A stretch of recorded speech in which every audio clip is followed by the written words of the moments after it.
Il a déçu, oui et non. Il a déçu parce que globalement, pour un joueur offensif, on attendait mieux. Donc on lui a mis 5. C'est vrai que moi, j'étais un peu dur pendant le match.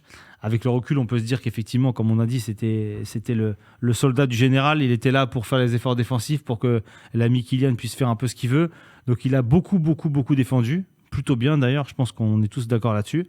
Mais ça, du coup, forcément, offensivement, il a perdu cette lucidité, cette clairvoyance qui pouvait faire de lui et qui a fait de lui, d'ailleurs, cette saison, un joueur très intéressant à l'Inter. Tu me diras pas le contraire, Val. Bien sûr.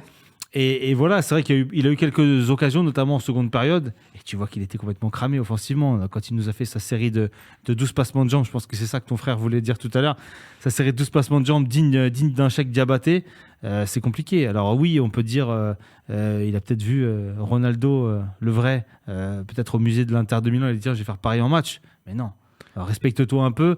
Il y a du talent en tout cas. Il y a du talent chez ce joueur-là. Mais franchement, un peu décevant parce que je pense qu'offensivement, il peut apporter beaucoup plus. Il a déjà apporté beaucoup plus en équipe de France. Le problème, c'est comme d'habitude, avec un Mbappé qui demande de compenser son absence de travail défensif, forcément, tu sacrifies un joueur. Et là, ce joueur-là à sacrifier ce soir, c'était Marcus Thuram.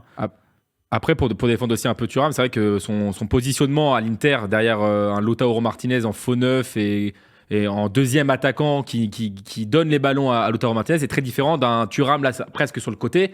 Et c'est vrai qu'il court beaucoup. Il a quand même tiré 5 fois dans un match qui était assez fermé offensivement pour la France.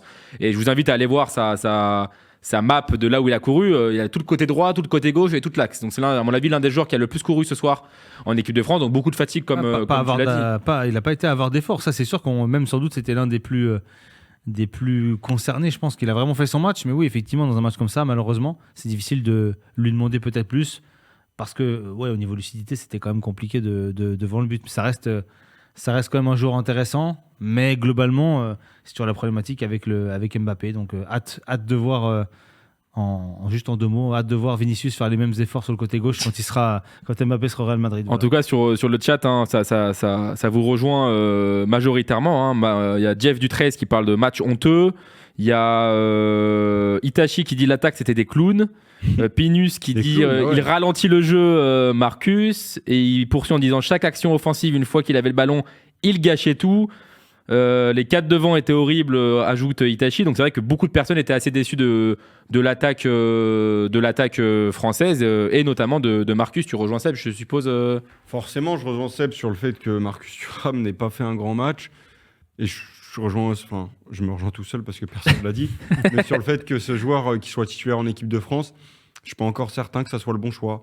Après, peut-être qu'il n'y a pas forcément il n'y a pas une autre personne mieux pour Deschamps.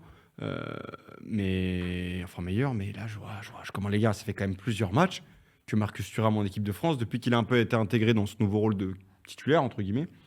Il y a combien de matchs ont été bons de Marcus Thuram en équipe de France? Combien de matchs offensivement? Parce que oui, c'était très bien de parler de ce... À tous ses débuts, il avait fait un beau match, je ne sais plus, contre la Suède ou un truc comme ça, où il avait mis un but, une passe D. C'est un petit moment. Bonne entrée contre l'Argentine quand même. Oui, mais c'est en remplaçant, c'est pas le même rôle et c'est pendant quelques minutes. Mais oui, très bonne entrée, bien. Mais depuis la Coupe du Monde 2022, le nombre de bons matchs de Marcus Thuram, t'as les 5 doigts, c'est beaucoup, c'est trop, je pense. Hein. Il y a moins de 5. Hein.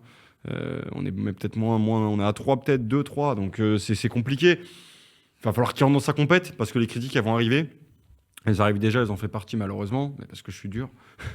Mais ouais, il va falloir qu'il rentre dans sa compète petit à petit parce qu'il a ce rôle de titulaire. On lui a offert ce statut, à lui de le conserver. Parce que tu sais très bien que quand tu es Marcus Thuram et que tu vois tes prestations en équipe de France, oui, derrière ça pousse pas ultra fort. Il n'y a pas un Karim Benzema, n'importe, je dis une connerie, qui va te pousser sur le banc. Mais si tu continues comme ça, imaginons, je vous donne un scénario. Match contre les Pays-Bas, il refait ce match-là. Est-ce que Deschamps ne peut pas se poser des questions et tenter peut-être une autre solution pour les 8e, pour le match de... Tu vois, c'est toujours délicat en fait. Si un joueur n'arrive pas à faire ses preuves offensivement, à peser, après peut-être que Deschamps le gardera coûte que coûte et se dira son apport dans le jeu, sa combativité, son apport défensif, etc. Ouais, voilà. Bien sûr. C'est intéressant, regarde ce qu'il a fait avec Olivier Giroud à la Coupe du Monde 2018, où Olivier Giroud était en difficulté offensivement dans la finition, tout ça. Mais de A à Z, il a été titulaire parce qu'il a gardé ce côté-là d'apport de Giroud dans le jeu, le combat que menait Giroud. Donc ouais, peut-être que ce sera la même chose. En plus, il y a de la matière offensive en termes de concurrence. Hein. Il y a Barcola, Giroud, sur le banc, il y avait beaucoup de monde. Ah ouais.